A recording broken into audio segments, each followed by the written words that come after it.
This video is sponsored by Cambly, an app that allows you to practice speaking English with native speakers.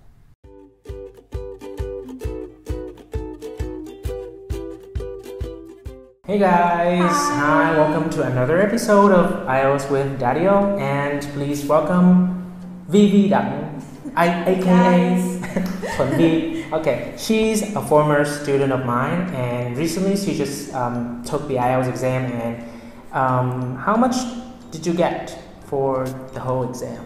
Well, so I just got an 8.0 overall. And what was the score that you were most, pleased about? Well, so I guess it's the speaking score. Speaking, yeah, and you got an 8, right? Which is amazing, guys, because landing an 8 in the speaking exam is no easy feat. And do you think that there was any special, some kind of secret that you had for yourself that really helped you perform so well? Well, so maybe you can share with the audience. The very first thing that I told myself is just to have fun and just be as comfortable as possible. So I guess that's how I just got through the test.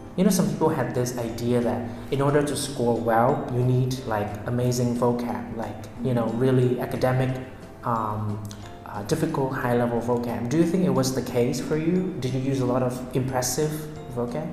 Well, I guess that's not the case for me, because I believe that fluency is more important than the super vocabularies, I guess. So I just focus myself on like having a conversation with the examiner. That's very good advice, and I think, guys, her pronunciation is one of her biggest strengths also, because I can say that she sounds almost like an American, and very native. So definitely that would be a big plus, in creating a very good impression with the examiner. So guys, in today's episode, I'm going to let V resit the IELTS exam. I'm going to ask the exact questions that she was asked in her exam. And hopefully we'll have something very valuable to learn from her performance, right? Okay, so let's get started. Yay! Hi, in this first part of the test, I would like to get to know you better, so I'll be asking you some questions about yourself. First of all, let's talk about where you live. Can you describe the place where you live? Well, so basically, I'm residing in Bình Tân district, which is not in the city center. But I kind of like this place because it's very quiet and it's kind of convenient for my study. What do you like about where you live?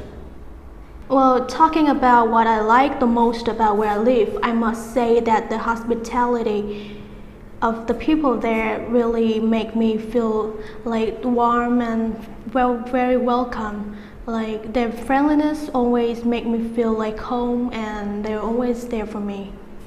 What changes would you like to see in your neighborhood?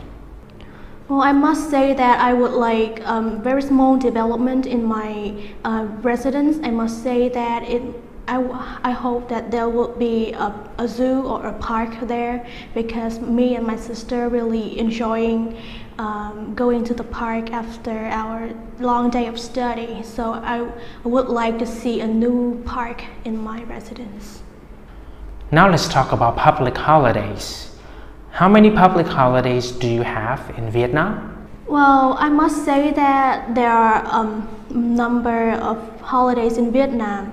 For example, the Mid-Autumn or the Tet holiday, which are like the highlights of our days and years, because in these holidays we have days off and we can spend time with our family. Which holiday is your favorite?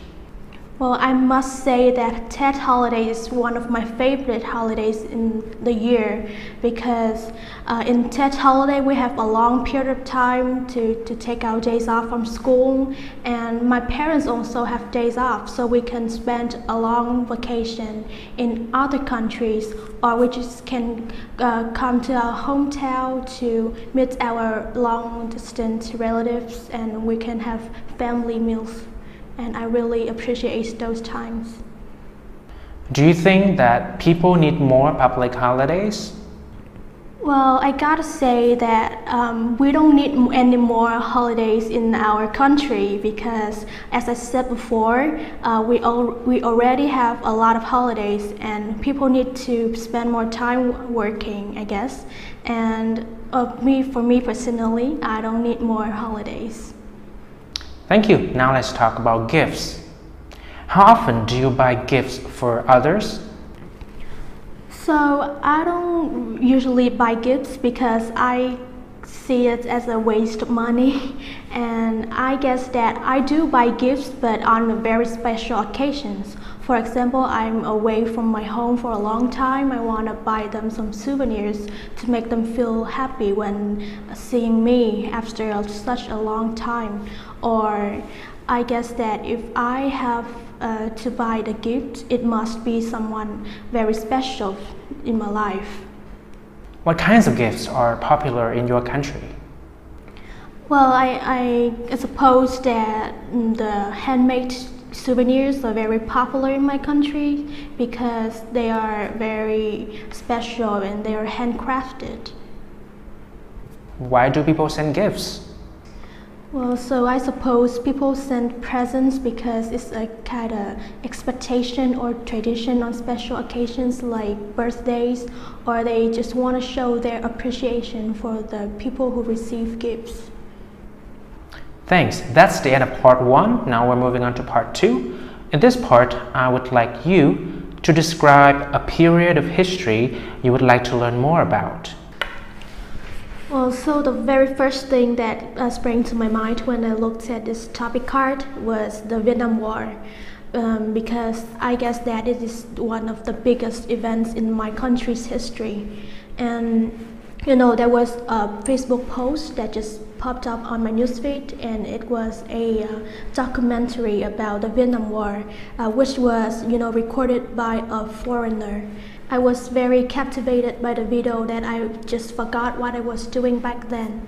And talking about war, it is full of hardship and people have to sacrifice their basic necessities for the freedom. So I guess that what is written in my country's history book is just not enough for me. So I wanted to learn it like from the perspectives of other countries as well. And I guess that I want to have like a more complete understanding of my country histories. Thanks, that's the end of part 2. Now we're moving on to part 3 of the test. In this part, I'll be asking you some general questions related to part 2. First of all, why do some people have no interests in history? So I suppose that there is a host of reasons for people not have enough interest in history. First of all, I guess that they are just they think that history is kind of a dull activity for them to pursue, or it's just a waste of time that I have no interest in. How important is it to learn about the history of a country? So I guess that learning a country's history plays a critical role in understanding their cultures and traditions. A person needs to learn and understand a country's history so as to adapt well to that country. Why is it that sometimes events from the past were not recorded accurately? Well, so I suppose that some governments, they're just not brave enough to look at their mistake and learn from that, so they cannot record those facts accurately. Another reason is that they are just too proud of their achievements that they cannot see the truth or any faults in their actions. As citizens of a country, what should people do if their government is biased towards a certain ideology? Well, I guess that as a citizen, we must be more open-minded and we have to do more research on such historical events so as to look at that event on different perspectives and have our own voice and understanding. Thanks, that's the end of the test. Sophie, how did you feel after you reset the test with me? I gotta say that I felt so much pressure more pressure that I just actually took the test. Oh, why was that? I know I'm just not very used to being in front of the camera. Yeah, it happened to me all the time, it's guys. very hard. So yeah, now you know what my life is like. Okay, yeah. Anyway, guys, thank you for tuning in, and I hope you liked the video, her performance. And if you like this video, please give it a big thumbs up, hit the subscribe button, and you can also join my Facebook study group if you have any questions at all. Alright, so take care, and I'll see you in the next video with another guest. Alright, bye. Bye. Thank you, Cambly, for sponsoring this video. Cambly is a great app that allows you to practice speaking English with native speakers from the US, UK, Canada, Australia, and New Zealand. Tutors are available 24/7, and their prices are the most affordable on the market for one-on-one private English lessons. You can practice pronunciation, conversations, grammar, and even get them to check your homework. To talk to native speakers for 15 minutes for free, use the promo code on the right. If you decide to get a package with Cambly, use the promo code on the left to get a 10% discount. Links in the description below.